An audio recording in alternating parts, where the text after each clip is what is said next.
வழித்துணை. குதிரையை திருப்பிட்டு வந்த பரஞ்சோதி செம கோவத்தில் வந்தான்.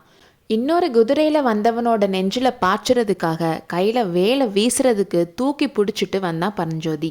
ஆனால் பரஞ்சோதி பக்கத்தில் போனதும் இன்னொருத்தன் செஞ்ச காரியம் வேலுக்கு வேலை இல்லாமல் செஞ்சிருச்சு.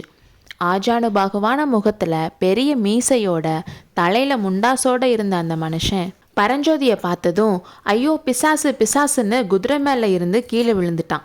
அதை பார்த்ததும் பரஞ்சோதிக்கு கோவமெல்லாம் போய் சிரிப்பு வந்துருச்சு. பேய் பிசாசுக்கு பயந்தவன் நம்ம மட்டும் இல்லை போலன்னு நினச்சி அவனுக்கு நிம்மதியாக இருந்துச்சு. உடனே கீழே விழுந்த மனுஷன் மறுபடியும் ஐயோ பிசாசு சிரிக்குதே பயமா இருக்கேன்னு கத்துனான். அது பரஞ்சோதிக்கு பார்க்க ஜாலியாக இருந்துச்சு.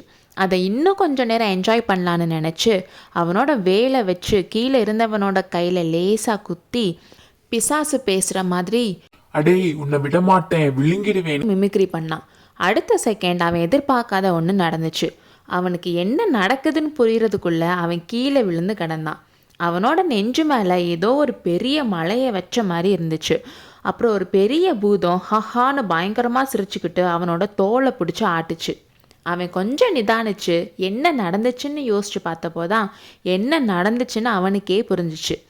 பரஞ்சோதி அவனோட வேலால் கீழே விழுந்தவனோட கையில் லேசாக குத்துனான்ல, அப்போ அந்த மனுஷன் அவனோட வேலை கெட்டியாக பிடிச்சி இழுத்தான். அவ்வளோதான், பரஞ்சோதி குதிரை மேலேருந்து டமால்னு கீழே விழுந்தான். உடனே அந்த மனுஷன் மின்னல் வேகத்தில் வந்து பரஞ்சோதியோட தோலை பிடிச்சி குலுக்கி நீ பிசாசு இல்லை மனுஷன்தான், பிசாசு மாதிரி கத்தி என்னை பயமுறுத்த நினச்சியான்னு பயங்கரமாக சிரிச்சான். அப்புறம் அவனும் எந்திரிச்சு பரஞ்சோதியும் தூக்கி விட்டான். தம்பி தனியாக போகணுமேனு நானும் பயந்துட்டு இருந்தேன், நல்ல வேலை வழித்துணைக்கு நீ கிடைச்ச, எங்கே போகிற தம்பின்னு ரொம்ப பழகின மாதிரி அவன் தோள் மேலே கை போட்டுக்கிட்டு கேட்டான் அந்த மனுஷன். இவ்வளோ நேரம் நடந்த விஷயத்தால் பரஞ்சோதிக்கு ஒரு பக்கம் கோபமும் இன்னொரு பக்கம் ரொம்ப அவமானமாகவும் இருந்துச்சு. தன்னை இப்படி கதிகலங்க வச்சவன் சாதாரண ஆள் இல்லை, ரொம்ப பலசாலியான ஒரு வீரன்னு அவன் நினச்சான். அதனால் அவர் மேலே அவனுக்கு மரியாதை வந்துச்சு. ஆனால் எங்கே போகிறேன்னு அந்த மனுஷன் கேட்டதும் புத்த பிக்ஷு அவனுக்கு பண்ணியிருந்த எச்சரிக்கைகள் எல்லாம் ஞாபகம் வந்துச்சு. அவன் தோள் மேலே இருந்து அவனோட கையை தள்ளி விட்டுட்டு நான் எந்த ஊருக்கு போனால் உனக்கு என்னன்னு கேட்டான். எனக்கு ஒன்றும் இல்லைப்பா, இன்னைக்கு ராத்திரி வழித்துணைக்கு நீ கிடைச்சி அதுவே போதும், ஏதோ ரகசிய காரியமாக போறியாக்கும். ஆனால் இப்படி சொல்லி அந்த மனுஷன் நிப்பாட்டி பரஞ்சோதியவே குறுகுறுன்னு பார்த்தாரு. அந்த பார்வைக்கான அர்த்தம் என்னன்னு புரிஞ்சுக்கிறதுக்குள்ளேயே மறுபடியும் பரஞ்சோதி கீழே விழுந்து கிடந்தான். ஒரே செகண்டில் அந்த மனுஷன் பரஞ்சோதியை கீழே தள்ளினது மட்டும் இல்லாமல் அவன் கழுத்தை நெருக்கி பிடிச்சிட்டு இருந்தான். நீ வாதாபி ஒற்றனா இல்லையா, உண்மையை சொல்லுன்னு சொன்னான்.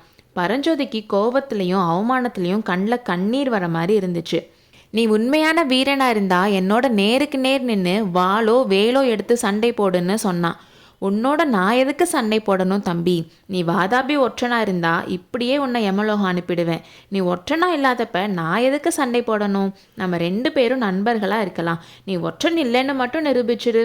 என்கிட்ட இருக்க மாதிரி ரிஷபலட்சுமி உன்கிட்ட இருக்கான்னு கேட்டுட்டே அவன்கிட்ட இருந்த ஒரு செப்பு தகட்டை எடுத்து காட்டினான்.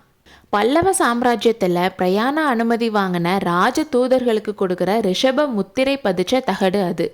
பரஞ்சோதியும் வேண்டா வெறுப்பா அவன்கிட்ட இருந்த முத்திரை தகடை எடுத்து காமிச்சதும் அந்த மனுஷன் பரஞ்சோதியோட கழுத்துல இருந்து கையை எடுத்தான்.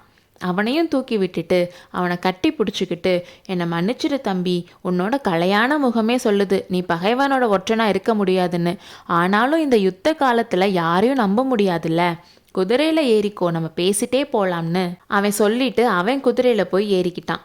பரஞ்சோதி அவனுக்குள்ளேயே இவன்கிட்ட நமக்கு என்ன பேச்சு வேண்டி கிடக்கு, இந்த மலைப்பாதையை தாண்டினதும் இவனை ஒரு கை பார்த்து இவனுக்கு பாடம் புகட்டாமல் போகக்கூடாதுன்னு நினச்சிக்கிட்டே குதிரையில் ஏறிக்கிட்டான்.